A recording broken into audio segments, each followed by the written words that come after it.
Assalomu alaykum hurmatli mijozlar. Bugun Yashil ipoteka bir kreditur mahsuloti bilan tanishtirib o'tamiz sizlarni.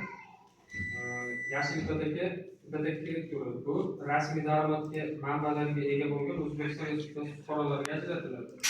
Ya'ni buning maqsadi qarz oluvchi yashab turgan xonadonini qayta ta'mirlash uchun.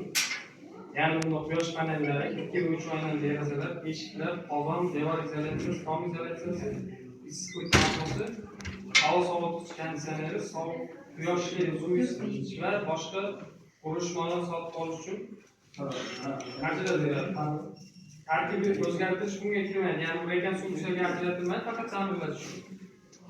Bunda 140 million so'mgacha 120 oyga yillik foiz stavkasi 20% ajratiladi. Garovga ta'mirlashga amalga oshiriladigan xonadon garovga hop, kerak bo'ladigan hujjatlar: qarz oluvchi va birgalikda qarz oluvchining ID kartasi, pasport belgisi, oldi-sotdi shartnoma, mustaqil boquvchi tomonidan baholangan xulosa, sertifikat va agar birgalikda qarz oluvchi bo'ladigan bo'lsa, ichki ishlardan shakl forma olinadi. Bunda eng qulay tomoni o'sha kredit oluvchining mijozini bank kartasiga o'tkazib beriladi.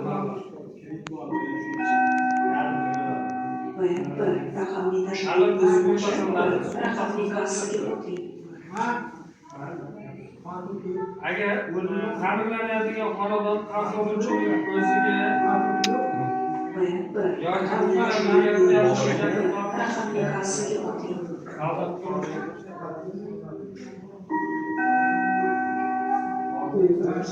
yoki raqamli tashrif buyuruvchi